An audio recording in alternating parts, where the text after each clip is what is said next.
30 லட்சத்துக்கும் அதிகமான ஆவணங்கள், எக்கச்சக்கமான வீடியோ டேப், ஆடியோஸ், போட்டோஸ் குவிஞ்சிருக்கு. உலகத்தில் இருக்கக்கூடிய சக்தி வாய்ந்த மனிதர்கள், மிகப்பெரிய அரசியல் தலைவர்கள், பிரிட்டனுடைய இளவரசர், உலக வங்கியினுடைய தலைவர்கள், ஐரோப்பிய ஒன்றிய தலைவர், சிஏஏவினுடைய தலைவர், மொசாத்தினுடைய முக்கியமான நபர், அட்டார்னி ஜெனரல்ஸ், ஹார்வர்ட் யூனிவர்சிட்டி ப்ரொஃபசர்ஸ்னு பல பேர், இந்தியாவில் இன்னைக்கு அமைச்சராக இருக்கக்கூடிய ஹர்தீப் சிங் பூரி அப்படின்னு இது மாதிரியான ஒரு பெரிய கூட்டம் அமெரிக்காவில் 2 தீவுகளில் குழந்தைகளை வைத்து பாலியல் சுரண்டலில் ஈடுபட்ட எப்பிஸ்டினோடு மிக நெருக்கமாக இருந்திருக்கிறார்கள் என்ற ஆவணம் வெளியாகி இருக்கிறது. தினம் ஆயிரக்கணக்கான ஆவணங்களும் புகைப்படங்களும் வெளியே வந்து கொண்டிருக்கிறது. இந்த எப்பிஸ்டின் ஃபைல்ஸ்னா என்ன? யார் இந்த எப்பிஸ்டின்? இவனுக்கும் சர்வதேச லெவலில் இருக்கக்கூடிய இவ்வளவு தலைவர்களுக்கும் என்ன தொடர்பு? இது மட்டும் இல்லாமல் இதற்கு பின்னாடி இஸ்ரேலினுடைய மொசாத் என்ன வேலை செய்து கொண்டிருக்கிறது? அமெரிக்காவினுடைய உளவு அமைப்பான CIA என்ன செய்து கொண்டிருக்கிறது? இந்தியாவை சார்ந்த அதிகார மட்டமும் அரசியல்வாதிகளும், குறிப்பாக இந்தியாவினுடைய பாதுகாப்புத்துறை சார்ந்த பல வேலைகளில் இவனோடு சேர்ந்து ஈடுபட்டதற்கான காரணம் என்ன? இதற்கு பின்னாடி நடந்து கொண்டிருக்கக்கூடிய பல அரசியல் பாலியல் சுரண்டல்கள் என்னென்ன? இது குறித்து விரிவாக பார்க்கலாம். அமெரிக்காவில் இருக்கக்கூடிய 2 பீச் ஹவுஸ், லோலிட்டா எக்ஸ்பிரஸ் அப்படின்னு சொல்லக்கூடிய ஒரு ஜெட் விமானம், இந்த 3 இடத்துல ஆயிரக்கணக்கான சின்ன பொண்ணுகளை விபச்சாரத்துக்கு ஃபோர்ஸ் பண்ணி பயன்படுத்தி உலகத்தில் இருக்கக்கூடிய மிகப்பெரிய தலைவர்களுக்கு விருந்தாக்கி இருக்கக்கூடிய ஒரு அயோக்கியன் எப்பிஸ்டின் அப்படிங்கிற நபரை பத்தியான ஃபைல்ஸ், அவனுடைய டாக்குமெண்ட்ஸ் எல்லாமே கடந்த 48 மணி நேரமாக வெளியே வந்து கொண்டே இருக்கிறது. கிட்டத்தட்ட 30 லட்சத்துக்கும் அதிகமான ஆவணங்கள், புகைப்படங்கள், வீடியோ காட்சிகள், கடித போக்குவரத்துகள், email போக்குவரத்துகள், phone number, telegraphic message, இது எல்லாமே வெளியே வந்திருக்கு. ஏதோ ஒரு குழந்தை 2 குழந்தை அல்ல, 18 வயசுக்கு குறைவாக இருந்தாலே நம்ம குழந்தையா தான் பார்க்குறோம்.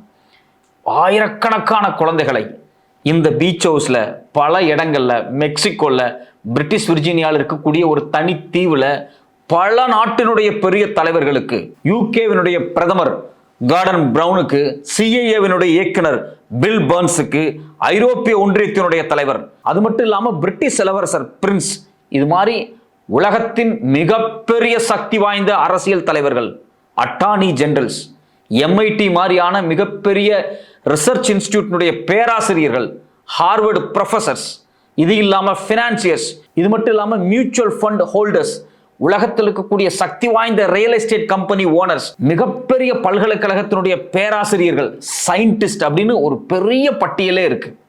நார்மலா ஒரு பேராசிரியர்ல ஆரம்பிச்சு அரசியல்வாதி, கோடீஸ்வரன், மல்டி மில்லியனர், கார்பரேட் ஓனர், எக்கச்சக்கமான பேர். இது மட்டும் இல்லாம வெளிநாட்டு தூதுவர்கள், டிப்ளமேட்ஸ் அப்படின்னு ஒரு பெரிய பட்டியலே இருக்கு.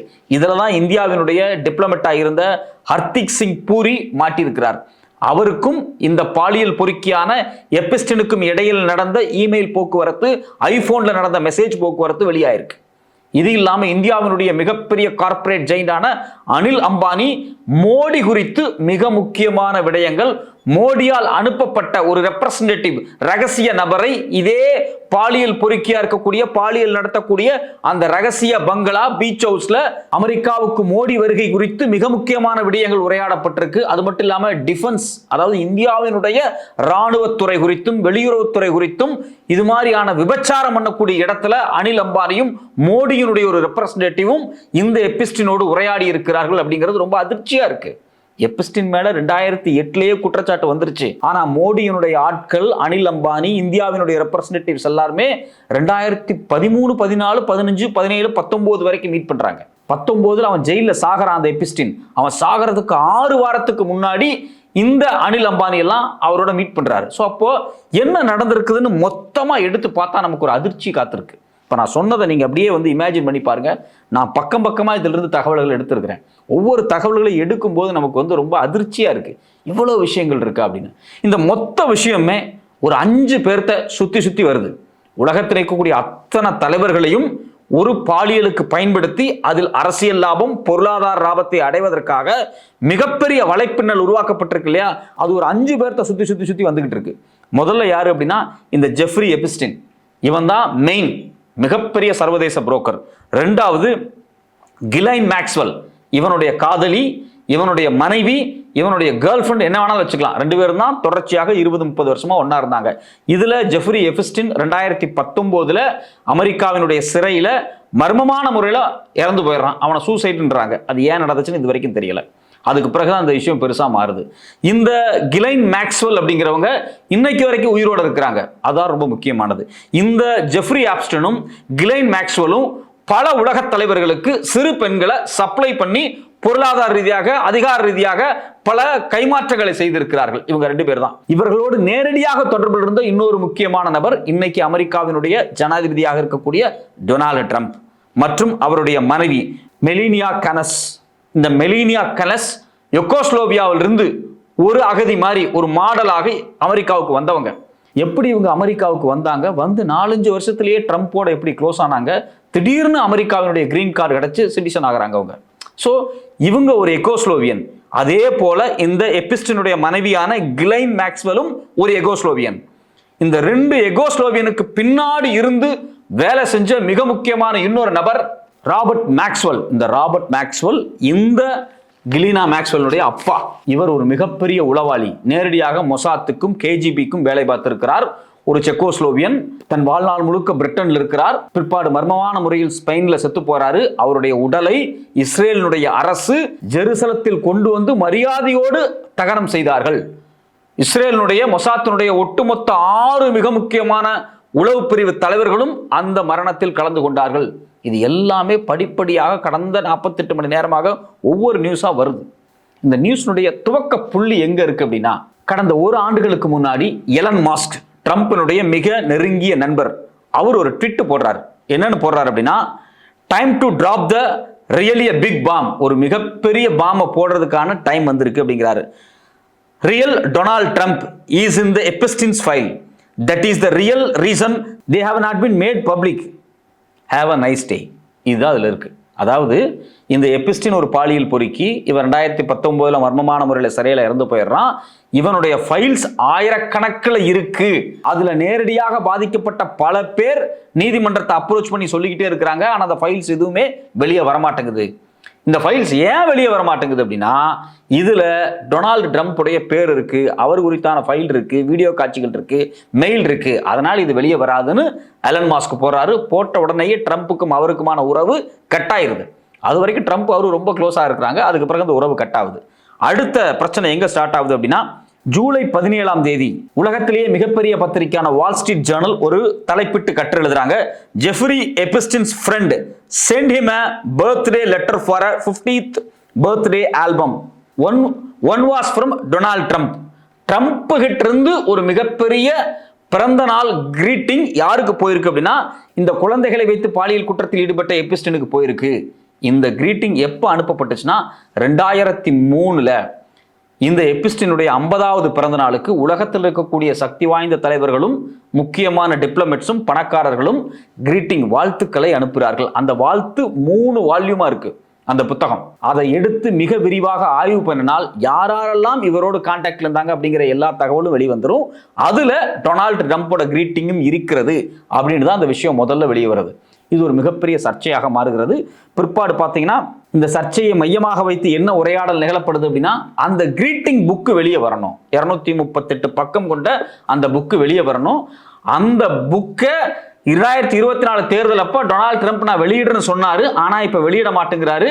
அவர் ஆட்சி அதிகாரத்துக்கு வந்ததுக்கு பிறகு அவர் என்ன சொல்றாருன்னா, த கேஸ் க்ளோஸ்டு அப்படின்னு சொல்லி இந்த வேலையை முடிக்கிறாரு. அவர் அதை வெளியிடணும் அப்படின்னு இந்த வால் ஸ்ட்ரீட் கட்டுரை வெளிவந்ததுக்கு பிறகு மிக பரபரப்பாக பேசப்படுது. 2வது ஒரு கட்டுரை வால் ஸ்ட்ரீட் ஜேர்னல்ல வருது. அது எப்போ வருதுன்னா, ஜூலை 25, 2025 வருது. Jeffrey Epstein's birthday book includes letters from Bill Clinton, Leon Black. Bill கிளின்டனும் இதில் ஈடுபட்டிருக்கிறார். அவரும் வாழ்த்து அனுப்பிச்சிருக்கிறார். அவரும் இந்த எப்ஸ்டீனோடு நெருங்கி இருக்கிறார். அவருடைய மாளிகைக்கு போயிருக்கிறார். அவருடைய தனித்தீவில் சென்றிருக்கிறார். பெண்களோடு தவறாக ஈடுபட்டிருக்கிறார் அப்படிங்கிற கதை வெளியே வருது. அதுக்கு பிறகு பார்த்தீங்கன்னா செப்டம்பர் 25 ஃபுல் புக்கும் ஆன்லைன்ல வெளியே வந்துருது. இந்த காலகட்டத்திலேயே என்ன நடக்குது அப்படின்னா, வாஷிங்டன் டிசியில், அதாவது அமெரிக்காவில் வாஷிங்டன் டிசியில் நேஷனல் மால் பக்கத்தில் ஒரு சிலை திடீர்னு வைக்கப்படுது. எப்போ அப்படின்னு பார்த்தீங்கன்னா, இந்த ஜூலை 25 பிறகு இந்த சிலை 24 மணி நேரம் காவல்துறை அந்த சிலையை அப்புறப்படுத்திட்டாங்க. அந்த சிலை என்ன அப்படின்னா, எபிஸ்டனும் டொனால்ட் ட்ரம்ப்பும் கையை பிடிச்சிட்டு ஆடுற மாதிரி ஒரு சிலை திடீர்னு உணர்ந்து ஒருத்தங்க செஞ்சு வச்சுட்டு போயிடுறாங்க. அது ஒரு மிகப்பெரிய கான்ட்ரவர்சியாக மாறுது. அந்த சிலையை வந்து எடுத்து அப்புறப்படுத்தப்படுது. 2வது செப்டம்பர் 25ஆம் தேதி ஃபுல் புக் ஆன்லைன்ல வந்ததுக்கு பிறகு டெமோக்ராட்டிக் பார்ட்டி, அதாவது அமெரிக்காவில் பார்த்தீங்கன்னா 2 பார்ட்டி தான், ஒன்று டெமோக்ராட்டிக் இன்னொன்று ரிப்பப்ளிகன். இவர் டொனால்ட் ட்ரம்ப் அப்படி ரிப்பப்ளிகன்ல இருந்து வர்றாரு. டெமோக்ராட்டிக் பார்ட்டியினுடைய ஹவுஸ் ஓவர்சீஸ் கமிட்டி வந்து நிறைய இமெயில் ரெக்கார்ட்ஸை வெளியிடுறாங்க. ஆயிரக்கணக்கான இமெயில்கள் தொடர்ச்சியாக வெளிவர ஆரம்பிக்கிறது. இந்த நேரத்தில் ஜனவரி 20, 2026, அதாவது போன மாதம் ஜனவரி 20ஆம் தேதி திடீர்னு இந்த டொனால்ட் ட்ரம்ப் எழுதின அந்த கிரீட்டிங் கார்டு இருக்கு பார்த்தீங்களா, அது ஒரு 10 அடிக்கு பெரிய கிரீட்டிங் கார்டை ரெடி பண்ணி பொது இடங்களில் வைக்க ஆரம்பிச்சிடுறாங்க. இதுதான் ஒரு மிகப்பெரிய சர்ச்சையாக மாறுது. ஏன்னா அந்த கிரீட்டிங் கார்டு அவ்வளவு கேவலமானது. ஒரு இளம் பெண்ணை, ஒரு 18 வயசுக்கு குறைவாக இருக்கக்கூடிய ஒரு குழந்தையை நிர்வாணமாக வரைந்து, தலையில்லாத ஒரு குழந்தையை நிர்வாணமாக வரைந்து, அதில் சில வார்த்தைகள் எபிஸ்டினும் ட்ரம்ப்பும் உரையாடி கொள்வது போல சில வாசகங்களை போட்டு, இறுதியாக அந்த பெண் உறுப்பு இருக்கக்கூடிய இடத்தில் ட்ரம்ப் கையெழுத்து போட்டதை போல ஒரு படம். அந்த படத்தை கிரீட்டிங்காக வரைந்து அனுப்பியது இந்த டொனால்ட் ட்ரம்ப். யாருடைய பிறந்த நாளுக்கு அப்படின்னா, இந்த எபிஸ்டினுடைய பிறந்த நாளுக்கு 2003 அனுப்பப்பட்டது. அது கடந்த மாதம் வெளியே வருகிறது. 10 அடிக்கு மிகப்பெரிய கிரீட்டிங் கார்டு மாதிரி வச்சு அதை வெளியிடுறாங்க. இது ஒரு மிகப்பெரிய சர்ச்சையாக மாறுகிறது. அதை தொடர்ந்து பல இமெயில்கள் வெளியே வந்துகிட்டே இருக்கு. இந்த புக்கை வெளியே வந்த உடனே இந்த புக்கை தொடர்ந்து பல இமெயில்கள் வெளியே வந்துகிட்டே இருக்கு. அபிஷியலா இதை வெளியிடணும் அப்படின்னு இதுக்காகவே தனி சட்டம் கொண்டு வரப்பட்டு இதை வெளியே விடுறாங்க. இதை வெளியிடும் போது ட்ரம்ப்பை பத்தி ஒரு மெயில், ரொம்ப சுவாரஸ்யமான ஒரு மெயில் வருது. யார் அனுப்புறாங்கன்னா, எபிஸ்டின் கிலீனா மேக்ஸ்வெலுக்கு அனுப்புறாரு, தன்னுடைய மனைவி காதலிக்கு அனுப்புறாரு. Trump with Virginia Giuffre for few hours, the dog that did not bark. அதாவது என்ன சொல்ல வர்றாரு அப்படின்னா, அந்த விர்ஜீனியா குஃபர் அப்படிங்கக்கூடிய ஒரு பெண்ணோடு ட்ரம்ப் பல மணி நேரங்களை செலவு செய்தார், சில மணி நேரங்களை செலவு செய்தார். ட்ரம்ப் வந்து the dog that did not bark, குலைக்காத ஒரு நாய் அப்படிங்கிற மாதிரி ஒரு போடுறாரு. இதுல என்ன நடந்திருக்குன்னா, இந்த விர்ஜீனியா குஃபர் யார்? இந்த விர்ஜீனியா குஃபர் தான் இந்த ஒட்டுமொத்த கதையினுடைய ஒரு மைய பாத்திரமே. ஏன் இதை நம்ம கதைன்னு சொல்றோம்னா, ஒரு மிகப்பெரிய பெண்களுடைய வாழ்க்கை, அந்த வாழ்க்கையை எப்படி இவ்வளவு மோசமானதாக்கி ஒரு நபர் குறித்தான செய்தியை வெளியே கொண்டு வருவது இந்த விர்ஜீனியா குஃபர். இந்த விர்ஜீனியா குஃபர் யாரு அப்படின்னு பார்த்தீங்க அப்படின்னா, இந்த எபிஸ்டினால் நேரடியாக பாலியலுக்காக பல பெரிய தலைவர்களோடு, அதாவது பிரிட்டிஷ் இளவரசர் திரு பிரின்ஸோடு, பில் கிளின்டனோடு, பிரிட்டிஷ் பிரதமரோடு அனுப்பி வைக்கப்பட்டு அதனூடாக பல அரசியல் பொருளாதார லாபத்தை சம்பாதித்துக் கொண்டவர். இந்த விர்ஜீனியா குஃபர் அப்படிங்கக்கூடிய பெண் தன் வாழ்வில் பட்ட வேதனையை, 2.5 ஆண்டுகள் மிக மோசமாக விபச்சாரத்தில் ஈடுபடுத்தப்பட்ட அந்த பெண் தன்னை பற்றியான எல்லா செய்திகளையும் கொஞ்சம் கொஞ்சமாக பிபிசி பனோரமாவுக்காக இருக்கட்டும், அது மட்டும் இல்லாமல் மியாமி ஹெரால்டுக்காக இருக்கட்டும், பல பத்திரிகைகளுக்கு பேட்டியாக கொடுக்குறாங்க. அதுதான் இன்னைக்கு உலகம் முழுக்க பேசுபொருளாக மாறி, அவங்களே இது மாதிரி செக்ஸ் டிராஃபிக்கில் மாட்டினா குழந்தைகள் இருக்காங்க இல்லையா, இவங்களை பாதுகாக்கிறதுக்காக சில அமைப்புகள்லாம் உருவாக்குனாங்க. அடிப்படையில் அந்த பெண் அப்படிங்கிறவங்க 7 வயசுலேயே வீட்டை விட்டு ஓடி வந்தவங்க. அவங்களுக்கு சின்ன வயசுலேருந்தே பாலியலாக சுரண்டல்கள் நிறையா நடந்திருக்கு. இது குறித்து எல்லாமே அவங்க பதிவு பண்ணுறாங்க. இவருடைய தந்தையார் பார்த்தீங்க அப்படின்னா, மாரா லேகோ அப்படிங்கக்கூடிய ட்ரம்பினுடைய ஒரு பீச் ஹவுஸ், ஒரு பெரிய ரிசார்ட், 126 ரூம் கொண்ட ஒரு பெரிய மேன்ஷன். அந்த மேன்ஷனில் ஒரு மெயின்டெனன்ஸ் மேனேஜராக வேலை பார்த்துருக்கிறார். அவர் மூலியமாக தன் மகளும் அதே அந்த லாட்ஜ் இருக்குது பார்த்தீங்களா, ஒரு பெரிய ஹோட்டல், அந்த ஹோட்டலில் இவங்க என்ன பார்த்தீங்கன்னா சாதாரண ஒரு இந்த லாக்கர் ரூம் மெயின்டைன் பண்ணக்கூடிய ஒரு பெண்ணாக வேலைக்கு சேர்ந்திருக்கிறார். இதில் முக்கியமான விஷயம் என்ன அப்படின்னா, இந்த மாராலோகோ அப்படிங்கக்கூடிய பங்களா இருக்குது பார்த்தீங்களா, இந்த பங்களாவை சுற்றி தான் மிகப்பெரிய விஷயங்கள் நடந்திருக்கு. ஒரு பழைய 100 ஆண்டுகள் பழமையான ஒரு பங்களா. அது கேஎஃப்சியினுடைய முன்னாள் ஓனர்கிட்டருந்து யார் வாங்குறாங்க அப்படின்னா, கிட்டத்தட்ட ஒரு 150 கோடிக்கு ட்ரம்ப் வாங்குறாரு. ஆரம்பத்தில் அது அவருடைய வீட்டோட ரெசிடென்ஸாக இருக்குது. அது வந்து ஃப்ளோரிடா மாகாணத்தில் இருக்குது, கடற்கரை ஓரத்தில் இருக்குது. ரொம்ப நல்ல ஒரு பெரிய ஆட்கள் வருவாங்க, தங்குவாங்க, அவங்களோடு ரொம்ப உரையாடுவாங்க. இதுக்கு நெருக்கமான இடத்துல தான் யார் இருந்திருக்கிறாங்க அப்படின்னா, எபிஸ்டன் இருந்திருக்கார். எபிஸ்டன் பல நாள் இந்த மாராலோகோவில் இருந்திருக்கிறார். அது குறித்தான வீடியோ ஆதாரங்கள் எல்லாமே இப்போ வெளியே வந்துகிட்டு இருக்கு. அவங்க 2 பேரும் மாராலோகோவில் இருந்து ஃபன் பண்ணி ஜாலியாக பேசி குழந்தைகளை வச்சுக்கிட்டு விளையாண்டுட்டு இருக்க விஷயம் எல்லாமே கொஞ்சம் கொஞ்சமாக வெளியே வந்திருக்கு. ஸோ இப்போ இந்த மாராலோகோ அப்படிங்கிறது ட்ரம்பினுடைய வீடு. பிற்பாடு இது கிளப்பாக மாற்றப்படுது. அது கிளப்பாக மாற்றப்பட்ட காலத்திற்கு பிறகு எக்கச்சக்கமான விபச்சாரங்கள் அதில் நடந்திருக்கு. இதுதான் உள்ளதுலேயே ரொம்ப ரொம்ப ரொம்ப ரொம்ப மோசமான ஒரு விஷயமா இருக்கு. இதில் வந்து இந்த விர்ஜீனியா குஃபர் என்ன சொல்றாங்க அப்படின்னா, இந்த எபிசோடைய அப்ரோச்சே என்ன அப்படின்னா, சின்ன சின்ன குழந்தைகளை பிடிச்சு நிர்வாணமா அவர் படுத்துக்குவார், மசாஜ் பண்ண சொல்லுவாங்க. அப்படி மசாஜ் பண்ண சொல்லி அந்த பெண்களை செக்ஸுக்கு பயன்படுத்துறது. மோஸ்ட்லி எல்லாமே 18 வயசு கீழே இருக்கக்கூடிய ஸ்கூல் குழந்தைகள் தான். அப்படிங்கிறத அவங்க பதிவு பண்ண ஒரு விஷயமா இருக்கு.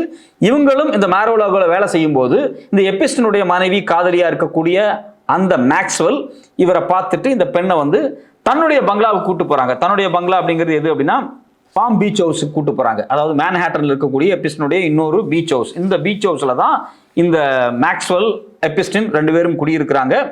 இவங்க 2 பேரும் தான் இந்த விர்ஜீனியா கூஃபரை அந்த பாம் ஹவுஸ்ல 2000 2002 இடைப்பட்ட காலம் வரைக்கும் பல பேர்த்துக்கு விருந்தாக்கி இருக்கிறாங்க. அது மட்டும் இல்லாம அங்கிருந்து கூட்டிட்டு போய் மெக்சிகோல, பிரிட்டிஷ் விர்ஜினியா ஐலாண்ட்ல, லண்டன்ல வச்சு முக்கியமான அரசியல் தலைவர்களுக்கு, வெளிநாட்டு தூதுவர்களுக்கு எல்லாத்தையும் அந்த பொண்ணை வந்து சப்ளை பண்ணியிருக்காங்க. அதில் தான் மாட்டினது யார் அப்படின்னு பார்த்தீங்கன்னா பிரிட்டிஷனுடைய மிகப்பெரிய ராஜ குடும்பத்தை சார்ந்த பிரின்ஸ் ஆண்ட்ரூ. அவர் 3 முறை அந்த பெண்ணோடு, அந்த 18 வயசு குறைவாக இருக்க பெண்ணோடு, குழந்தையோடு பாலுறவு வைக்கப்பட்டிருக்கிறார். அதுக்கான புகைப்படம் எல்லாமே வெளியே வந்துருச்சு. மியாமி ஹெரால்டு அந்த பத்திரிகையை வெளியிட்டாங்க. எல்லா பத்திரிகையுமே வெளியிட்டாங்க. கடந்த ஒரு 4-5 ஆண்டுகளுக்கு முன்னாடி அது ஒரு பெரிய சர்ச்சையாக மாறியது. அவர் எனக்கு இதுக்கு சம்மந்தம் இல்லை அப்படின்லாம் சொல்லி தப்பிக்க முயற்சி பண்ணார்.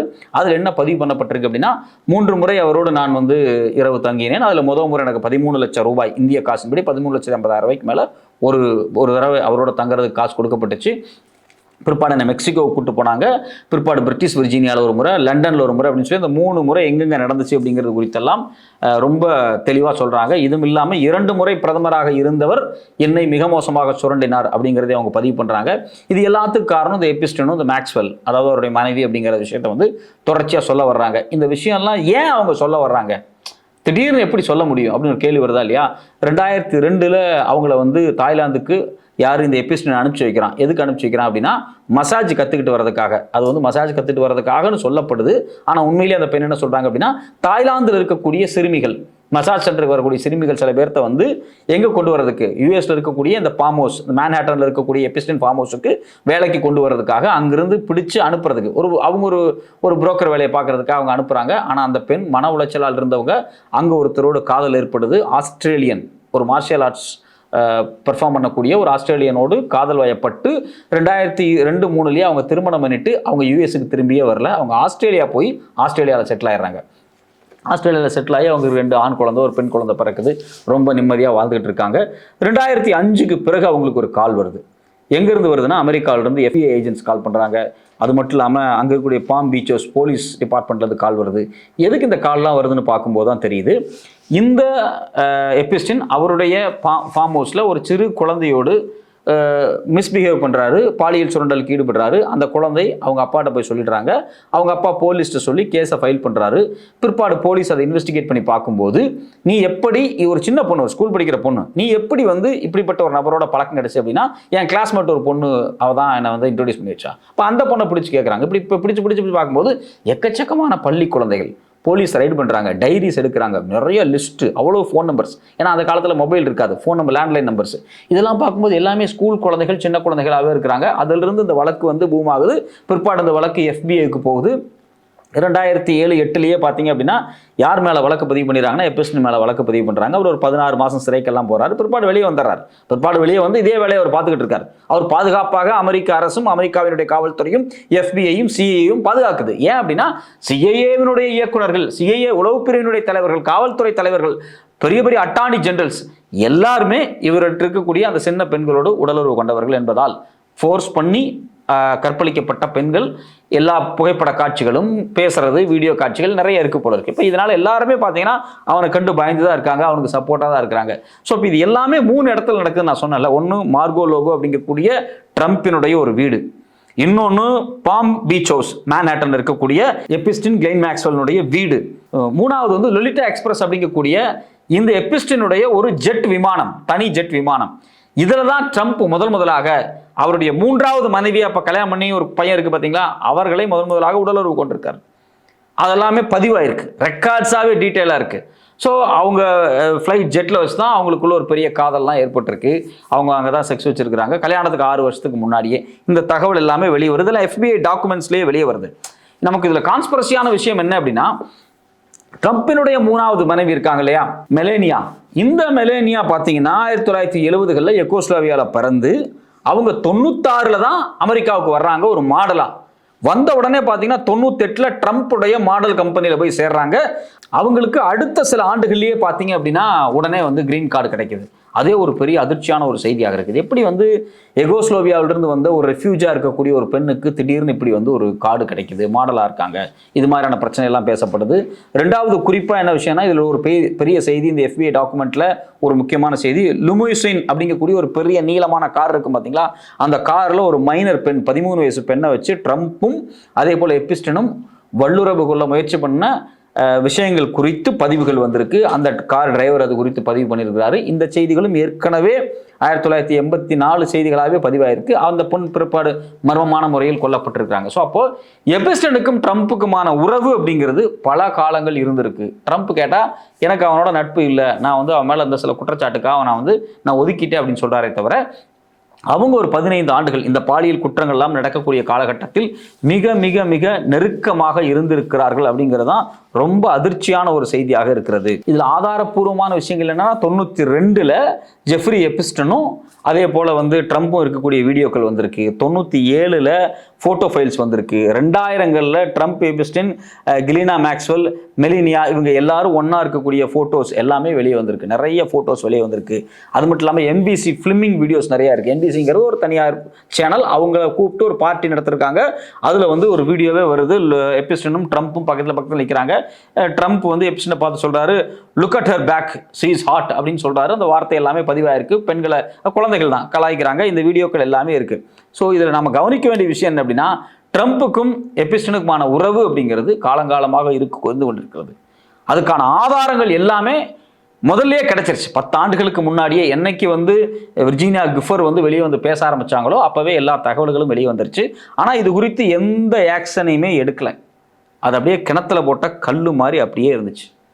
ஸோ இதுதான் ரொம்ப முக்கியமான விஷயமா இருக்குது. ஏன் இவ்வளவு காலம் இது குறித்து எதுவுமே பேசாமல் இருந்திருக்கிறாங்க, இப்போ ஏன் பேசுகிறாங்க அப்படிங்கும்போது தான் ஈரானுக்கும் இஸ்ரேலுக்கும் நடந்த யுத்தம், ஈரான் மீது அமெரிக்கா தாக்குறதுக்கு தயக்கம் காட்டக்கூடிய தன்மை, இது மட்டும் இல்லாமல் வேர்ல்டு ஆர்டரில் நடந்திருக்கக்கூடிய நிறைய சேஞ்சஸ், குறிப்பாக இஸ்ரேலை மையமாக வைத்து அரபு நாடுகளுக்கு இருக்கக்கூடிய பஞ்சாயத்து, இது மாதிரி பல விஷயங்களை நாம் வந்து உள்ள இழுத்து பார்க்க வேண்டியதாக இருக்கிறது. ஏன் இருக்குது? இஸ்ரேலுக்கும் இந்த எபிஸ்டனுக்கு என்ன சம்பந்தம் அப்படின்னு ஒரு கேள்வி வருதா இல்லையா? நம்ம சொன்ன எபிஸ்டனுடைய மனைவி இருக்காங்க இல்லையா, அந்த மேக்ஸ்வெல், இந்த மேக்ஸ்வெல்லுடைய அப்பா ராபர்ட் மேக்ஸ்வெல் அப்படிங்கிறவர் மிகப்பெரிய நபர். நான் ஏற்கனவே சொன்ன, அவர் எக்கோஸ்லோவியாவிலிருந்து அவர் பிரிட்டனுக்கு போய் ஒரு யூதர், அங்கே ஒரு மிகப்பெரிய பத்திரிகை, இன்ஃப்ளூயன்ஸான ஒரு பெரிய சாம்ராஜ்யத்தை நடத்துகிறாரு. பிற்பாடு பிரிட்டிஷ் கவர்மெண்ட் தரப்பிலிருந்து பல தகவல்கள் வந்து பத்திரிகைக்கு வெளியே வருது. அந்த பத்திரிகை செய்தியில் என்ன வருது அப்படின்னா, இவர் வந்து டபுள் ஏஜென்ட்டாக இருக்க வாய்ப்புண்டு, இல்லை ட்ரிபிள் ஏஜென்ட்டாக இருக்க வாய்ப்புண்டு அப்படிங்கிறது குறித்து, இந்த ராபர்ட் மேக்ஸ்வெல் குறித்து நிறைய தகவல்கள் வெளிவருது. அதில் குறிப்பாக பார்த்தீங்க அப்படின்னா, ப்ரொமிஸ் அப்படிங்கக்கூடிய ஒரு சாஃப்ட்வேர், இந்த சாஃப்ட்வேர் வந்து இஸ்ரேலால் பயன்படுத்தப்பட்ட ஒரு ப்ராக்சி சாஃப்ட்வேரை வந்து அமெரிக்காவினுடைய அணு ஆயுத ஆராய்ச்சி கூடமான சாண்டியா நேஷனல் லெபார்டரி, லாஸ் ஆல்மோஸ் நேஷனல் லெபார்டரிக்கும் இந்த நபரால் விற்கப்பட்டிருக்கிற செய்தியும் கசிந்திருக்கு. இது எல்லாமே பத்திரிகை செய்தி தான். இது மட்டும் இல்லாமல் இவர் பார்த்தீங்க அப்படின்னா 1948லேயே அரேபுக்கும் இஸ்ரேலுக்கும் நடந்த யுத்தம் இருக்கு பார்த்தீங்களா, இந்த யுத்தத்தில் இஸ்ரேலுக்கு ஆதரவாக வெளிநாடுகளிலிருந்து ஏர்கிராஃப்ட் பாகங்களை தனித்தனியாக வாங்கி அந்த நாடுகளுக்கு ஸ்மகிள் பண்ண வேலையை பார்த்துருக்கிறதாக இவர் மேலே நிறைய குற்றச்சாட்டுகள் வெளிவந்திருக்கு. இது மட்டும் இல்லாமல் பிரிட்டிஷே என்ன சொல்லியிருக்காங்க அப்படின்னா, இவர் நம்ம கூட இருக்கிற மாதிரி, அதாவது பிரிட்டிஷனுடைய உளவமைப்பான M16 கூட இருக்கிற மாதிரி நினைச்சிட்டு அவங்க டபுள் ஏஜென்ட் வேலை பார்த்துருக்கிறாரு. அவர் வந்து ரஷ்யாவுக்கு வேலை பார்த்துருக்காரு, குறிப்பாக இஸ்ரேலுக்காக டபுள் ஏஜென்ட் வேலை, ட்ரிபிள் ஏஜென்ட் வேலை அவர் பார்த்துருக்காரு அப்படிங்கிறத வந்து பல பத்திரிகை செய்திகள் அவர் மரணித்ததுக்கு பிறகு தொடர்ச்சியாக எழுதுறாங்க. அவருடைய மரணம் ரொம்ப ஒரு கான்ஸ்பிரசியான ஒரு மரணமாக இருந்தது. அவர் ஸ்பெயினில் அவருடைய தனித்தீவுக்கு போகிற வழியில் அவர் இறந்து கிடந்திருக்கிறாரு. நிர்வாணமாக ஒரு கடலில் வந்து கிடந்திருக்கிறாரு. அந்த உடலை இஸ்ரேல் அரசு வாங்கி அடக்கம் பண்ணி இருக்கிறது. ஒரு எக்கோஸ்லோவியன், ஒரு யூதன், பிரிட்டிஷில் இருக்கிறான், பல சர்வதேச புரோக்கிங் வேலைகளை பண்ணுறான். இவன் உடல் எதுக்காக இஸ்ரேலினுடைய அரசு வாங்கணும்? இஸ்ரேலினுடைய அரசு என்ன பண்ணுறாங்க அப்படின்னா, அதனுடைய பிரதமர் இட்சாக் ஷமீர், பிரசிடென்ட் சைம் ஹெர்சோக், இவங்க எல்லாரும் சேர்ந்து அந்த பிணத்தை அடக்கம் பண்றாங்க, பரி பண்றாங்க. மவுண்ட் ஆஃப் ஒலிவியா, ரொம்ப புனிதமான இடம் சொல்லக்கூடிய அந்த மவுண்ட் ஆஃப் ஒலிவியா ஜெருசலத்தில் இவருடைய உடல் வந்து அடக்கம் பண்றாங்க. அந்த அடக்கத்தில் மிகப்பெரிய தலைவர்கள் வந்து பங்கு பெறாங்க, உளவு அமைப்புகளுடைய தலைவர்கள் வர்றாங்க. இது எல்லாமே பிற்பாடு கொஞ்சம் கொஞ்சமாக செய்தி வெளியே என்ன வருது அப்படின்னா, அதாவது குறிப்பாக இவர் இறந்ததுக்கு பிறகு இஸ்ரேலுடைய மிலிட்டரி இன்டெலிஜென்ஸ் டைரக்டராக அந்த ஏரி பென் மெனாஷா வெளிப்படையாக சொல்றாரு, அவர் வந்து இஸ்ரேலுடைய உளவுக்காக வேலை பார்த்தவர் அப்படிங்கிற தகவல் வருது. ஸோ அப்போ இஸ்ரேலுடைய சக்தி வாய்ந்த உளவு பிரிவினுடைய தலைவருடைய மகள் தான் இந்த மேக்ஸ்வெல், அதாவது ராபர்ட் மேக்ஸ்வெல்னுடைய மகள். இவங்க தான் எபிஸ்டினுடைய கணவர். இப்போ இவங்க எல்லாருமே எக்கோஸ்லோவியன். அதே போல ட்ரம்பினுடைய மனைவியும் எக்கோஸ்லோவியன். அப்ப ஏதோ ஒரு வகையில் இஸ்ரேலுடைய உளவு பிரிவு அமெரிக்காவினுடைய வெளியுறவுத்துறை, உளவுத்துறை, ராணுவ கொள்கைகளை காலங்காலமாக டிசைன் பண்ணது இல்லையா, அதை டைரக்டா இஸ்ரேலுடைய லாபத்திற்காக ஒரு மேனிபுலேட் பண்ணக்கூடிய, டைரக்ட் பண்ணக்கூடிய ஒரு இடத்தில் இந்த குழுவும் செயல்பட்டு இருக்கிறது. இவங்க ஒரு சக்தி வாய்ந்த குழு. இப்போ இந்தியாவிலிருந்து ஒருத்தன் போய் ஒரு ஒப்பந்தம் அமெரிக்காவில் போடணும் அப்படின்னா டைரக்டா போய் போட வேண்டியது கிடையாது, அந்த அரசோட போய் உட்கார வேண்டியது கிடையாது. எப்ஸ்டீனை பிடிச்சா அவர் செஞ்சு கொடுப்பார். இப்போ ஹார்வர்ட் யூனிவர்சிட்டி இருக்கு, தனக்கு ஒரு பெரிய ஃபண்டு வேணும் அப்படின்னா எப்ஸ்டீன்ட்ட போய் சொன்னா போதும். எப்ஸ்டீன் என்ன பண்ணுவார் அப்படின்னா, மிகப்பெரிய பணக்காரங்களை 4 பேருக்கு கூப்பிட்டு அவங்களுக்கு பெண்ணுகளை சப்ளை பண்ணி ஹார்வர்டுக்கு வந்து ஒரு பெரிய தொகையான பணத்தை கொடுப்பார். ஹார்வர்டு எப்ஸ்டீனுக்காக வேலை பார்க்கும். இந்த கார்பரேட் கம்பெனி அந்த கார்பரேட் கம்பெனிக்காக வேலை பார்க்குறோம். இந்த கார்பரேட் கம்பெனிக்காக அவர் பணத்தை ரைஸ் பண்ணுவார், ப்ராஜெக்ட் வாங்கி கொடுப்பாரு, வேற ஒரு கம்பெனிக்காக வாங்கி கொடுப்பாரு, இவன்ட்டு இருந்து பணத்தை வாங்கி அவன்கிட்ட கொடுக்கறது. இது மாதிரியான ஒரு பெரிய புரோக்கிங் வேலை. இந்த புரோக்கிங் வேலையில் 2 விஷயம் ரொம்ப மையமானது. ஒன்று பெண், இன்னொன்று பணம். யாருக்கு பணம் வேணும், ஃபண்டு வேணும், ரைஸ் பண்ணி கொடுக்கறது.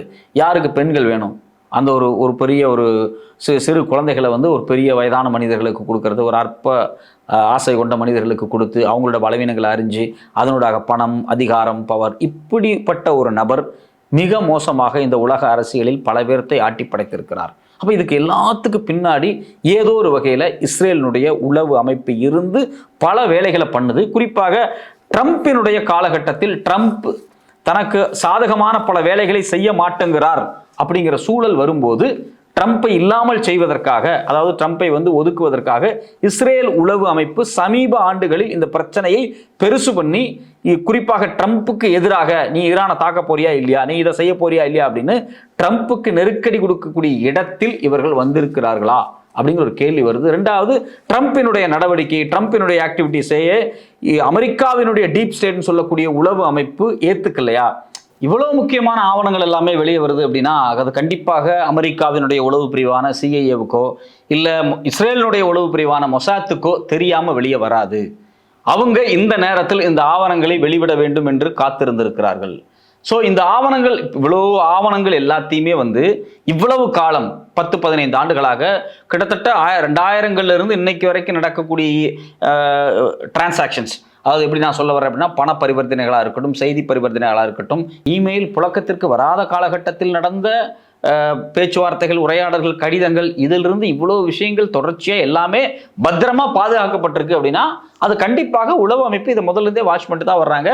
இது மாதிரி பல செய்திகளை உளவு அமைப்பு எப்பவுமே ஃபைல் பண்ணி வச்சிருப்பாங்க. எப்போ அதை வெளிவிடணும், எப்போ அதை பயன்படுத்தணும், இந்த பயன்பாட்டினூடாக யாருக்கு லாபம் அடையணும் அப்படிங்கிறது தான் ரொம்ப முக்கியமான. அதில் குறிப்பாக அமெரிக்கா, அது மட்டும் இல்லாமல் இஸ்ரேல், இந்த உளவு அமைப்பு, இந்த நாடுகள் இவர்களுடைய பியூரோக்ரசி, டீப் ஸ்டேட்டுக்கான ஆதாயங்கள் வரும்போது தான் வெளியிடுவாங்க. அந்த வகையில் அந்த விஷயத்தை வெளியிடுறாங்க.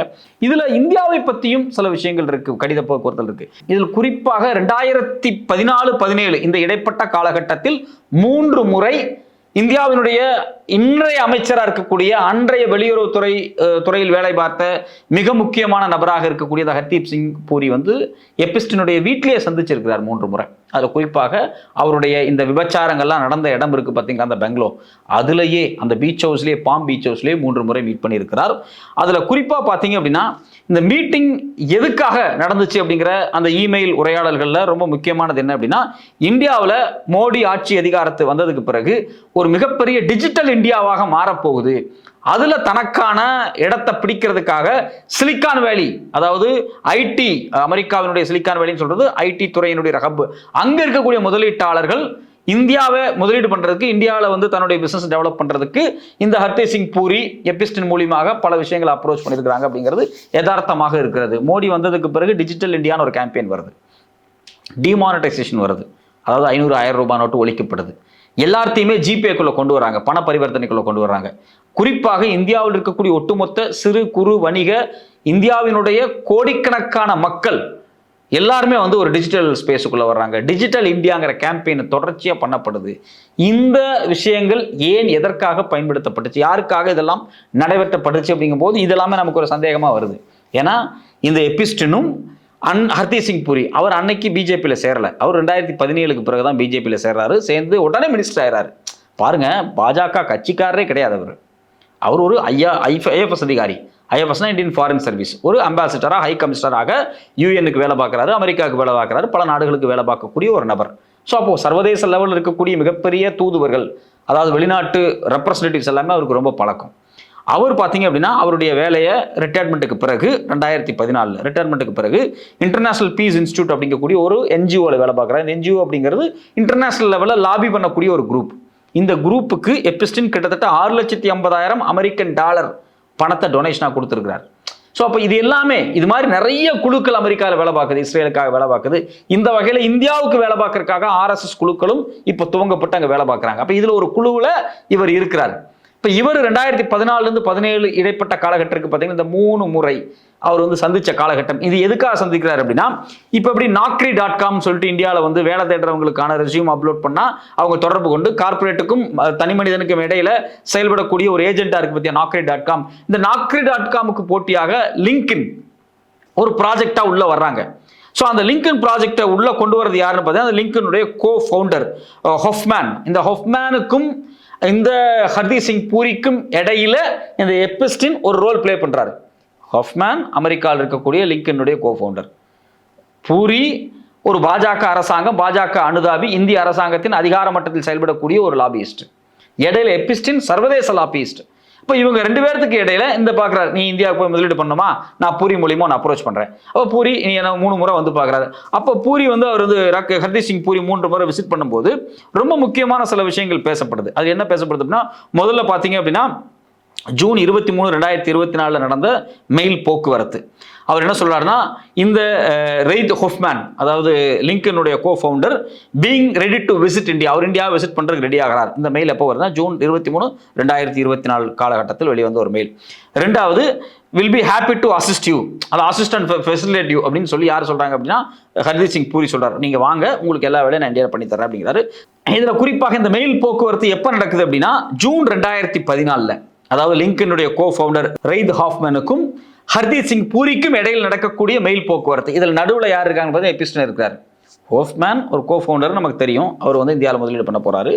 ஹாஃப்மேனை இந்தியாவில் கொண்டு வந்து இந்தியாவில் முதலீடு பண்ண வைக்கிறதுக்கு, இங்கே கூடிய அரசுகளோட லாபி பண்றதுக்கு இந்த ஹர்தீப் சிங் பூரி நம்ம ஆளு அப்படின்னு எபிஸ்டின் ஃபிக்ஸ் பண்றாரு. அப்ப எபிஸ்டின் பொறுத்த வரைக்கும் ஹர்தீப் சிங் பூரி அப்படிங்கிறவர் இந்தியாவுக்கான முக்கியமான நபர்களில் அவரும் ஒருவர். அவர் ஒரு புரோக்கர் அப்படிங்கிறது வெளிப்படையாக தெரிய வருது. இது மாதிரியான புரோக்கர் தான் பிற்பாடு வந்து தன்னுடைய இன்ஃப்ளூயன்ஸை பயன்படுத்தி மோடி அரசாங்கத்தில் வந்து ஒரு அமைச்சராக வந்து உட்கார்றாரு. ஒன்றுமே இல்லைங்க, ஆர்எஸ்எஸ்ல இருந்து வர்றவங்க அமைச்சராக வர்றாங்க. எக்கச்சக்கமான பேர் பார்த்தீங்கன்னா மோடி அரசாங்கத்தில் நிர்மலா சீதாராமனாக இருக்கட்டும், இல்லை எக்ஸ்டர்னல் அஃபேர்ஸ் மினிஸ்டர் ஜெய்சங்கராக இருக்கட்டும், இல்லை இந்த ஹர்தீப் சிங் பூரியா இருக்கட்டும், இப்போ இருக்கக்கூடிய ரயில்வே மினிஸ்டர் அஸ்வினா இருக்கட்டும், இவங்க யாருமே பாஜக காரங்க கிடையாது. காலங்காலமாக இவங்க யாருமே ஆர்எஸ்எஸ்ல ஒர்க் பண்ணல. இவங்க எல்லாருமே ஐஆர்எஸ்ஸாக இருந்தவங்க, ஐபிஎஸ்ஸாக இருந்தவங்க, ஐஆர்எஸ்ஸாக இருந்தவங்க, ஐபிஎஸ்ஸாக இருந்தவங்க, ஐஎஃப்எஸ்ஸாக இருந்தவங்க எல்லாம் திடீர்னு உள்ள வர்றாங்க. RN ரவி பாஜக காரரே கிடையாது, ஆர்எஸ்எஸ் காரரே கிடையாது. ஆனால் இன்னைக்கு வந்து ஆர்எஸ்எஸ் கொள்கை பேசிட்டு இந்தியாவில் வந்து இது மாதிரி எக்கச்சக்கமான ஐஏஎஸ் ஐபிஎஸ் அதிகார மட்டத்தில் இருக்கக்கூடிய பல பேர்த்தை தன்னுடைய கட்டுப்பாட்டில் வைத்திருக்கக்கூடிய நபராக எபிஸ்டன் இருக்கிறார். இந்த எபிஸ்டன் ஹர்தீப் சிங் பூரியை இந்தியாவினுடைய மினிஸ்டராக மாத்துறாரு. அவர் தான் மாத்துறாரு, பாஜகக்குள்ள அவர் தான் இன்செர்ட் பண்றாரு. அவருடைய அட்வைஸ்லாம் உள்ள வந்திருக்காரு அப்படின்னு தான் நம்ம சந்தேகப்பட வேண்டியதா இருக்கு. பெட்ரோலியம் மினிஸ்டராகவே வர்றாரு. இன்னைக்கு உலகத்தில் கூடிய மொத்த சண்டையே பெட்ரோலுக்காக தான். ஈரான் மேலே ஏன் அமெரிக்கா போய் தாக்குதல் பண்ணுறான், வெனிசுலா மேலே ஏன் அதிபரை போய் கடத்திட்டு வர்றான். நேற்றுக்கு ட்ரம்ப் என்ன சொல்றாரு, நாளையிலிருந்து ஈரானில் பெட்ரோல் வாங்க மாட்டாரு, ரஷ்யா கிட்ட பெட்ரோல் வாங்க மாட்டாரு, வெனிசுலா வந்து பெட்ரோல் வாங்குவார்னு சொல்றாரு. பெட்ரோலியம் மினிஸ்டர் ஹர்தீப் சிங் பூரியா இருக்கிறாரு. இவர் எபிஸ்டனுடைய நெருங்கிய நண்பராக இருக்காரு, புரோக்கர் வேலை பார்க்குறாரு. அப்போ பெட்ரோலியம், வணிகம், இந்த சிலிக்கான் வேலி business, IT industry, internet business, இது எல்லாத்தையும் கோஆர்டினேட் பண்ணக்கூடிய சக்தி வாய்ந்த நபராக எபிஸ்டன் இருக்காரு. அந்த எபிஸ்டனுடைய முக்கியமான நபராக ஹர்தீப் சிங் பூரி இருந்திருக்கிறார் அப்படிங்கிற தகவல் தான் இந்த இமெயிலிருந்து நமக்கு கிடைச்சிருக்கு. இது ரொம்ப முக்கியமான விஷயம் என்ன அப்படின்னா, ஹாஃப்மேனுக்கும் பூரிக்கும் மீட்டிங் வந்து ஒரு சிலிக்கான் வேலையில் நடக்குது. ரெண்டாவது செப்டம்பர் 24, 2014 இவங்களுக்கு இடையில நிறைய மெயில் போக்குவரத்துகள் நடந்திருக்கு. இதுல ரொம்ப முக்கியமான ஒரு விஷயமாக இப்போ வரைக்கும் பேசப்படக்கூடிய விஷயம் என்ன அப்படின்னா, இவங்களுடைய 3 விசிட் இருக்குல்ல, பூரியினுடைய எபிஸ்டன் வீட்டுக்கு போன 3 விசிட். ஒன்று பிப்ரவரி 4, 2015, ஜனவரி 6, 2016, மே 19, 2017. இந்த 3 முறை விசிட் பண்றாரு இல்லையா? இந்த 3 முறை விசிட்டுமே பார்த்தீங்கன்னா இவருடைய வீட்டுக்கு தான் போறாரு பூரி. இதில் குறிப்பாக 4வது முறை ஜூலை 2015 அவர் போகிறதுக்கு முயற்சி பண்ணும்போது அப்போ வந்து எபிஸ்டன் வந்து அமெரிக்காவில் இல்லை, நியூயார்க்கில் இல்லை, அவர் வெளியே எங்கேயோ போயிடுறாரு. அப்போ ஒரு செய்தி போடுறாங்க, please let me know when you are back your exotic island. மிக கவர்ச்சிகரமான உங்களுடைய தீவுக்கு திரும்ப எப்போ நீங்கள் வருவீங்க அப்படின்னு வந்து ஹர்தீப் சிங் பூரி ஒரு மெசேஜ் யாருக்கு போடுறாரு அப்படின்னா ஜனவரி 9, 2015 எபிஸ்டனுக்கு போடுறாரு. ஸோ அப்போ அந்த தீவு ரொம்ப மர்மமானது, கவர்ச்சிகரமானது. அங்கு பெண்கள் விபச்சாரத்திற்கு பயன்படுத்தப்படுகிறார்கள். உயர்மட்ட அதிகாரிகளுக்கும் அரசியல்வாதிகளுக்கும் பணக்காரர்களுக்கும் பெண்கள் விருந்தாக்கப்படக்கூடிய விஷயம் ஹர்தீப் சிங் பூரிக்கு தெரியுது. இந்த கடிதம் 2015 ஜனவரி 9. நமக்கு வரக்கூடிய அடிப்படையான ஒரு கேள்வி என்ன அப்படின்னா, இந்த யுஎஸ் விர்ஜீனியா ஐலாந்தில் இருக்கக்கூடிய தனித்தீவில் வைத்துத்தான் ஏற்கனவே நம்ம சொன்னோம் இல்லையா, ஒரு மசாஜ் தெரபிஸ்டா இருந்து தாய்லாந்துக்கு போய் அங்கிருந்து ஆஸ்திரேலியாவுக்கு போய் ஒருத்தரை கல்யாணம் பண்ணாங்க அப்படின்னு சொல்லி விர்ஜீனியா அப்படிங்கக்கூடிய அந்த பெண் தான் எனக்கு இவ்வளோ விஷயங்களை வெளியே கொண்டு வந்திருக்காங்க. அந்த பெண் கடந்த ஏப்ரல் 2025 சூசைட் பண்ணிக்கிட்டாங்க. அவங்களுடைய மரணமும் மர்மமாக இருக்கிறது. 2005-6களுக்கு பிறகு இந்த எபிஸ்டின் வழக்கில் யார் பெண்கள்லாம் பாதிக்கப்பட்டிருக்கிறார்கள், எவ்வளவு மோசமாக நடத்தப்பட்டிருக்கிறார்கள் குறித்து நிறைய செய்திகளை பத்திரிகைகளுக்கு சொல்லி, குறிப்பாக பிரிட்டிஷ் இளவரசர் எப்படியெல்லாம் பாலியல் சுரண்டலில் ஈடுபட்டார் என்கிற புகைப்பட ஆதாரங்களோடு வெளியிட்ட இந்த விர்ஜீனியா கூஃபர் மர்மமான முறையில் சூசைட் பண்ணிட்டாங்க 2025 இப்போ ஏப்ரல்ல. ஸோ இது ஒரு பெரிய, இன்னைக்கு வரைக்கும் மிகப்பெரிய மர்மமான ஒரு விஷயமாக இருக்கிறது.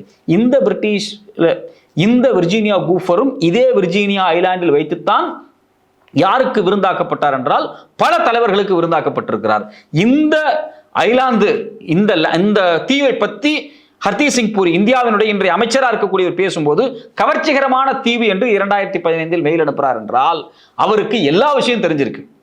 2008 இந்த எபிஸ்டன் கைதாயிட்டான், 16 மாசம் ஜெயிலில் இருக்கான். அதுக்கு பிறகு பார்த்தீங்க அப்படின்னா அவன் மேல பல பாலியல் குற்றச்சாட்டு ஒன்னொன்னா வெளியே வருது. இந்த கூஃபர், விர்ஜீனியா கூஃபர், பிபிசியிலிருந்து மியாமி ஹெரால்டிலிருந்து எல்லா பத்திரிகைகளுக்கும் பேட்டி கொடுக்குறாங்க, புகைப்பட ஆதாரங்களை கொடுக்குறாங்க. ஒரு பாலியல் பொறுக்கி, பாலியல் புரோக்கர், குழந்தைகளை விபச்சாரத்துக்கு பயன்படுத்தக்கூடியவன், இவ்வளவு தகவல்லாம் வெளியே வந்ததுக்கு பிறகு 2014 15, 16, 17 3 முறை அவருடைய மாளிகையை இன்றைய பாஜக அமைச்சர் எதற்காக சந்தித்தார் அப்படிங்கிற ஒரு கேள்வி வருது இல்லையா? இதுதான் ரொம்ப முக்கியமான விஷயம். அவர் யாருன்னே எனக்கு தெரியாதுன்ட்டார். யாருன்னா ஹர்தீப் சிங் பூரி. ஆனால் அவர் அங்கே போனதுக்கான எல்லா ஆதாரங்களும் கொடுக்கப்பட்டிருக்கிறது. இன்னொரு விஷயம்னா 2017 ஜூனில் ஒரு மெயில் போக்குவரத்து நடக்குது. Jeff, if you are back in town I would like to drop by for a chat. I am here till the 10th. Phone chat, நான் வந்து 10ஆம் தேதி வரைக்கும் இங்கே இருப்பேன் அப்படின்னு சொல்லி யார் சொல்கிறாங்க அப்படின்னா இந்த ஹர்தீப் சிங் பூரி யாருக்கு எபிஸ்டனுக்கு மெயில் போட்டிருக்காரு, அந்த மெயில் இருக்குது. ரெண்டாவது 2015 பார்த்தீங்க அப்படின்னா அந்த ஐலாண்டில் MITன்னு சொல்லக்கூடிய அமெரிக்காவினுடைய மூளையாக இருக்கக்கூடிய மிகப்பெரிய பல்கலைக்கழகம், ஆய்வு நிறுவனம், சயின்டிஸ்டுகளாக இருக்கக்கூடிய இடம், அந்த இடத்துக்கான MITக்கான ஃபண்ட் ரைசிங்காக பல ப்ரோக்ராம்கள் வந்து இந்த ஐலாண்டு, இந்த விபச்சார தீவில் நடத்தப்பட்டிருக்கிறது. அதில் எல்லாமே ஹர்தீப் சிங் பூரி இருந்திருக்கிறார் அப்படிங்கிற செய்தி வெளியே வந்திருக்கு. ஸோ அப்போ இந்தியாவினுடைய பாஜகவினுடைய அமைச்சர் ஒருவர் காலங்காலமாக பல ஆண்டுகளாக இந்த மோசமான குழந்தைகளை வைத்து விபச்சாரம் பண்ணக்கூடிய ஒரு ஹைஃபை பிம்ப் அவனோடு இவ்வளவு நெருக்கமாக இருந்திருக்கக்கூடிய இமெயில் வெளியே வந்திருக்கிறது. எதற்காக, யாரெல்லாம் கூட்டு வந்து இந்தியாவில் முதலீடு பண்ண வச்சாங்க, இதனால பொருளாதார லாபத்தை அடைந்தது யார், இதற்காக சுரண்டப்பட்ட பெண்கள் யார், இது குறித்தெல்லாம் இந்திய உளவு அமைப்புக்கு தெரியாதா? ஹர்தீப் சிங் எப்படி அவரை அமைச்சராக்கினீர்கள்? இப்படி பல கேள்விகள் வருது. இதை விட இன்னொரு அதிர்ச்சியான செய்தி என்ன அப்படின்னா அனில் அம்பானி குறித்தான ஒரு செய்தி. அனில் அம்பானி நேரடியாகவே இந்த எபிஸ்டனுடைய அந்த தனி பீச்சில் போய் தங்கி இருக்கிறார். அவரோடு மோடியினுடைய ஒரு ரெப்ரசன்டேட்டிவும் போனதாக இமெயில் செய்திகள் வெளியாகிருக்கிறது. இது எல்லாமே 2019 தேர்தலுக்கு முன்னாடி நடந்த முக்கியமான விஷயம். குறிப்பாக தேர்தலுக்கு 6 வாரத்துக்கு முன்பு இவர் போய் சந்திச்சிருக்கிறார். Between May 14 and May 20 Epstein and Ambani coordinated a meeting for May 23 யாரோ ஒரு முக்கியமான நபரை கோஆர்டினேட் பண்றதுக்காக ஒரு மீட்டிங் நடந்திருக்கு. May 20 Epstein sent a message to Steve Bannon, Trump's former chief strategist. ட்ரம்பினுடைய முக்கியமான சீஃப் ஸ்ட்ராட்டஜிஸ்ட் அந்த ஸ்டீவ் பேனுக்கு எபிஸ்டன் மெயில் அனுப்புறார். என்னன்னு மெயில் அனுப்புறார்? Modi sending someone to see me on May 23. So அவருடைய நம்பிக்கைக்குரிய ஒரு ஆளை மோடி இங்க அனுப்புறார் அப்படின்னு மே 23 ஒரு மெசேஜை எபிஸ்டன் அனுப்புறார். என்ன கொடுமையான விஷயம் என்னன்னா 2019 இவன் செத்து போயிடுறான். இவன் சாகிறதுக்கு 4-5 மாசத்துக்கு முன்னாடி இந்த மெயில் டிரான்சாக்ஷன் நடக்குது. 2019 இவனுக்கு கன்விக்ட் ஆயிருது. அதுக்கு முன்னாடியே இவன் 16 மாசம் ஜெயிலில் இருந்திருக்கிறான் செக்ஸ் ஸ்கேண்டலுக்கு. இது மாதிரி பல வழக்குகள் இவன் மேல இருக்கு. பல பத்திரிகை ஊடகங்கள்லாம் வெளிவந்துருச்சு. ஆனா இந்தியாவிலிருந்து மோடி அமெரிக்காவுக்கு போய் அங்க இருக்கக்கூடிய சில வேலைகளை செய்யறதுக்கு எபிஸ்டனோட உதவியை அனில் அம்பானி மூலமாக ஒரு ரெப்ரசன்டேட்டிவ் வச்சு இவங்க நடத்தியிருக்கிறாங்க போது நமக்கு ரொம்ப அதிர்ச்சியா இருக்கு. இவ்வளோ பெரிய சர்வதேச பிம்பை நம்பி தான் இந்தியாவினுடைய வெளியுறவுத்துறை கொள்கை இருக்கா அப்படின்னு ஒரு கேள்வி வருது. அதே போல அம்பானி பார்த்தீங்கன்னா மே 23 ஈவினிங் 9 மணிக்கு எபிஸ்டனுடைய அந்த தீவில் தங்கி இருந்திருக்கிறார். அதை பற்றி எபிஸ்டன் சொல்றாரு. எபிஸ்டன் நேரடியாக ஒரு மெசேஜ் அனுப்புறாரு. Today was a treat, nice seeing you அப்படின்னு போட்டார். டுடே வாஸ் அ ட்ரீட், ஒரு விருந்து அப்படிங்கிற மாதிரி போட்டு அவர் போறாரு. உங்களை சந்திக்கிறது ஒரு விருந்து இருக்கு அப்படிங்க விருந்து அப்படிங்கிற சொல்றாரு. ரியலி இன்ட்ரெஸ்டிங் மோடிஸ் மீட்டிங் அப்படின்னு சொல்றாரு. யாரு? எபிஸ்டன் மெசேஜ் அனுப்புறாரு. இப்போ மோடியினுடைய முக்கியமான நபரை அனில் அம்பானி கூட்டு போய் சந்திச்சிருக்காரு. அது மட்டும் இல்லாமல் I am doing 1 hour show for India on Modi while here bringing American Hindu guys அப்படின்லாம் போட்டிருக்காரு. அப்போ அம்பானி நேரடியாக இந்த எபிஸ்டனுடைய வீட்டில் போய் தங்கி இருக்கிறார். அவர் கூட மோடியினுடைய ரெப்ரசன்டேட்டிவ் ஒருத்தர் போயிருக்கிறாரா, இல்ல மோடியினுடைய ரெப்ரசன்டேட்டிவே அம்பானி தானா அப்படிங்கிற ஒரு கேள்வி வருது. நிறைய டிஃபென்ஸ் குறித்தான உரையாடல்கள் அங்கே இருந்திருக்கு.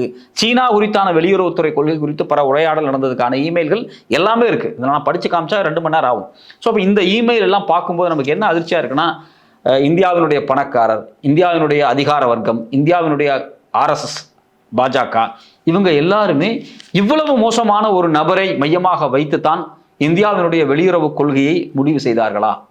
இது மட்டும் இல்லாமல் இந்த வெளியுறவு கொள்கையை தன்வசப்படுத்துவதற்காக, அதில் சில மாற்றங்களை செய்வதற்காக இந்தியாவினுடைய எந்தெந்த அதிகாரிகளுக்கு எபிஸ்டன் எந்தெந்த பெண்களை கொடுத்தார், இந்த விபச்சாரத்தில் யாரெல்லாம் ஈடுபட்டார்கள், இதில் மிகப்பெரிய பொருளாதார அரசியல் பலனை அடைந்தவர்கள் யார், எந்த கட்சி, இப்படிங்கிற பல கேள்விகள் மர்மமாக இருக்கிறது.